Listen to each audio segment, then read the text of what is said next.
Hi there, my name is Lainey Keane and I'm a psychologist in Children's Disability Services Waterford. In this video, I'm going to be talking to you about planned ignoring.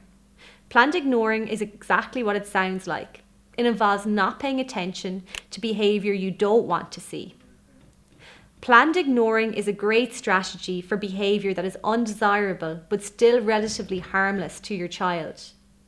For example, say you're at home with your child and they become upset when you turn off the TV. They start shouting "telly" over and over again. In this case, you could direct your attention elsewhere and continue reading your book. However, if your child becomes distressed and starts to bang their head off the hard ground or pull down the heavy TV, you must intervene, as planned ignoring is not appropriate in this case where your child may come to harm in some way. You might also want to think about your individual child. Do they have communication difficulties or additional needs which makes asking to watch TV harder? You might want to give them the words or picture card to ask politely, and if they follow your instruction and ask politely, make sure to praise them heavily for this.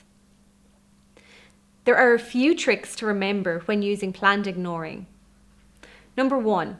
Try to fully ignore the behaviour from the moment it starts, every time that it happens and in every situation. For example, if you're going to ignore demands for ice cream at home, you must also ignore them when you're in public. Number 2. It's a good idea to pick a small number of behaviours to begin with and actively work on ignoring these behaviours. Make sure the rest of the family are on board with this. A child won't learn to stop a behaviour if one parent ignores it but the other gives it attention.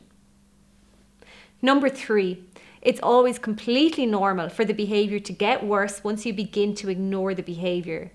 This is known as an extinction burst. Remember to keep patient, as this will soon pass and you will then see an improvement. Number 4, and the last important point to remember, is to always praise and give attention to good behaviour. In this way, you are feeding into the behaviour you want to see more of and not feeding into the undesirable behaviour or the behaviour you'd like to see less of. Remember to be patient and keep positive with planned ignoring. Best of luck.